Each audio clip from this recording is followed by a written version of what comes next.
Hey, beautiful. My name is Maisha Hagan, and I'm the owner and head coach at Beauty and the Boss, a professional development and career coaching service for women in male dominated industries. And today I want to talk to you about service blueprinting. Service blueprinting is a tool and a process where we document the processes, the props, and the people that impact a customer's experience. People being the individuals that are carrying out the work or who are directly impacted by an action that's happening. Props being the physical things or the intangible things like software. And then processes, things that are happening behind the scenes that the customer doesn't see but is impacting their experience. So for example, in my business as a coach, it would be easy to look at the actual coaching session as the service. But every interaction that a customer has with my company, with me, my brand, is a service. So things like scheduling a complimentary coaching session, registering for a workshop, or receiving and paying an invoice. All of these are services that involve people, props, and processes. So there are three really good cases to use service blueprinting. The first is when you just want a really simple representation of an existing process. So this could be anything from an employee orientation and onboarding to actually how you complete a proposal or send out a contract. Representation blueprints are super helpful when you want to document a process and then hand it off to someone. So they're great for training, they're great for cross-training, they're even really good for using to create a team or department handbook.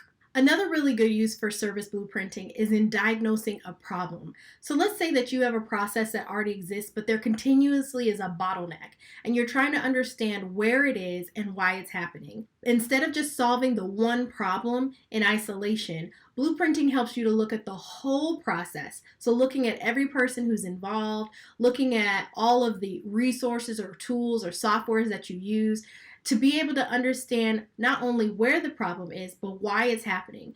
Then when you address a solution, you're able to see how it will benefit not just that one bottleneck, but not create bottlenecks in the rest of the process. The third really good use for service blueprinting is when you are launching a brand new service or process. It's really great because it gives you the opportunity to experiment on paper, right? So you can pull in to see how many people and what people do you actually need involved, what departments, what teams, right? It helps you to see what tools you'll need. So will you actually need new software, or can you use some of the tools that are already within your firm? And then it also helps you to play with the processes. So what happens if you want to speed up a process, right, to get to that goal faster? Or what if you slow it down? What other things can be accomplished? You do all of this on paper first before you even make a financial or time investment in the larger process. So how have I used this? I've used this to map out processes for launching virtual workshops. I've used this to map out processes for events that I'm putting on, webinars. I've even actually used this to map for my accounting software, my reconciliations, because honestly, I do it every couple months and then I forget and I have to remember all of the things. And so having a plan that shows me exactly what I need to do, step 1, step 2, step 3, and step 4 is super helpful. One thing that would be helpful for you is to actually see an example of a service blueprint. So I've included a link in the description box below that will take you to a Google document. It will help you to see exactly how within one step all of the parts and pieces come together. I hope this tool helps you either get your arms around an existing process or helps you plan a new process that you are leading the effort on. Have a good day.